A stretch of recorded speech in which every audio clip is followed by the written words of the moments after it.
આ તરફ ગાંધીનગર શહેર ભાજપ દ્વારા પણ મલ્લિકાર્જુન ખડગેનો વિરોધ કરવામાં આવ્યો છે। ભાજપ કાર્યકર્તાઓ એકઠા થયા હતા અને મલ્લિકાર્જુન ખડગેનો વિરોધ કર્યો હતો।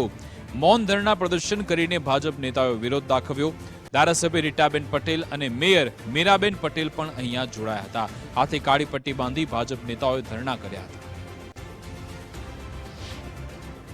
ગુજરાતને મૂર્ખ કહેનાર नेताने मारे कहेवुं छे कि आज गुजरातनी अंदर तमारी दाळ पकवानी नथी। स्थानिक स्वराजनी चूंटणी होय, विधानसभानी होय, लोकसभानी अंदर आज कांग्रेस पोतानी हरासा निराशा भाड़ी गई छे त्यारे आज जे प्रवचन आपी रह्या छे, जे मुद्दा उछाड़ी रह्या छे, अत्यार सुधी जातिना नाम उपर तुष्टिकरण करता हता पण एनी साथे साथे आज एमने गुजरातनी जनताने मूर्ख कहेवानो जे प्रयास कर्यो छे एना बदल आज गुजरातनी जनता एमने माफ करवानी नथी अने आज गुजरातनी अंदर ठेर ठेर गुजरातनी जनताए एमनो विरोध प्रदर्शन अने मौन रीते विरोध प्रदर्शन प्रस्थापित कर्यो छे।